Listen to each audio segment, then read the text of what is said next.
Cut in total professional comfort. Husqvarna. Available now at Hometown Motors Incorporated, 818 Eastern Avenue, Chillicothe. Saturday from 1 o'clock to 5 o'clock, the Eyes of Freedom is kind of the grand finale of a much larger event. Starting at the corner of Paint and Water Street, across from Ivy's, there's a registration table. That's just where people can pick up a brochure that has all 323 of the names that are on our monuments. Right across from that tent is the World War I Doughboy statue. There are 62 names on that statue, and the American Legion Post 62 is going to have one of their members at that statue with the narratives of all 62 of those names. And additionally, we'll have about 10 of our local high school students that will be here to explain specific names that are on that monument. In that area, we've also got a number of other stations. There will be some Revolutionary War reenactors. The Daughters of American Revolution will be set up. We have the Ross County Genealogical Society. We've got some of the local political organizations and a violin player. So a number of things in that area to just set the stage for this much larger event. This is a walking tour. So from there, people would walk down Water Street to Yoctangee Boulevard and over to Veterans Park. Now, of course, we know there's some people with limited mobility. We've got some plans for that. We'll have a few golf carts that we can take people from one area to the next in a golf cart, and it is possible for a person to drive from the area of the start point at the registration, the corner of Paint and Water, over to Veterans Park. The YMCA upper parking lot is going to be free. Additionally, there's some parking available on Park Street. That's behind the Veterans Park.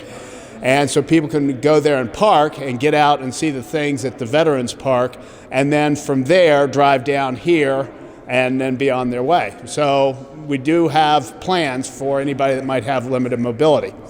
When people get to the Veterans Memorial Park, we've got 4 monuments there. The large centerpiece of that park is the World War II monument. 207 names of people from Ross County who were killed in World War II. That includes people who died in training accidents as well as people who were killed in action. There's one female on that monument. A lot of people don't know the story of Betty Lee Nolan, but they'll be able to find that out on Saturday. Again, about 10 high school students, actually maybe even more in the World War II monument because there are more names, that will be interpreting and telling the story of certain names, but the story of any person on that monument will be available. A representative of Post 757 of the American Legion is going to be at the World War II monument. That's appropriate because that's the Joseph Hoffman post of the American Legion, and Joseph Hoffman was always regarded as the first casualty from Ross County. He was killed at Pearl Harbor on the USS Oklahoma. There were actually 3 people on the monument that were killed that day. Joseph, another individual who was on the same ship, the USS Oklahoma, and a soldier who was on the a sailor who was on the USS Arizona. After people have seen the World War II monument, they can walk over to the Korean War monument, where Veterans of Foreign Wars Post 108 will have an individual standing with all of the narratives available for the 25 names that are on that monument.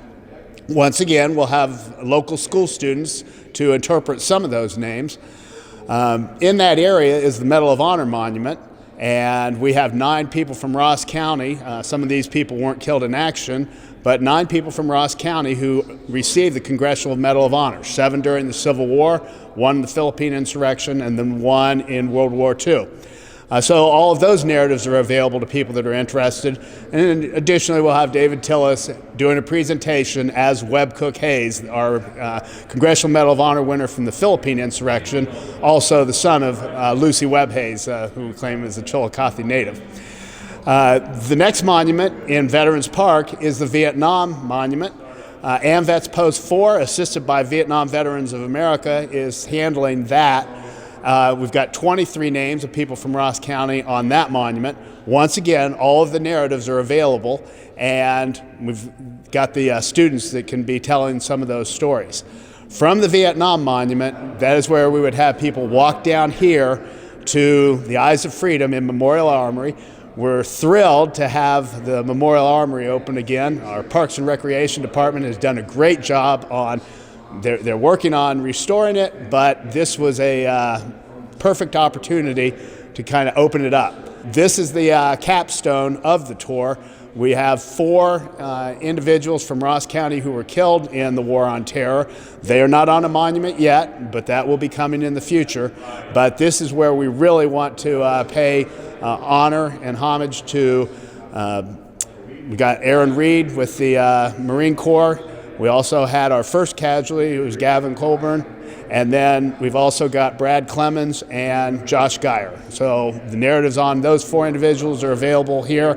And here in the Armory, in addition to having the Eyes of Freedom, we'll also have the Survivor Outreach Services, the Suicide Prevention Team from the VA Hospital, and another group that's working in that same area because we would expect that we have some veterans of more recent times that might be able to connect here. And so that is the basics of the tour, Ross County and the Nation's Wars, that's going on on Saturday from 1 o'clock to 5 o'clock. It's a completely free tour, and we hope that we'll have a lot of people here to see this.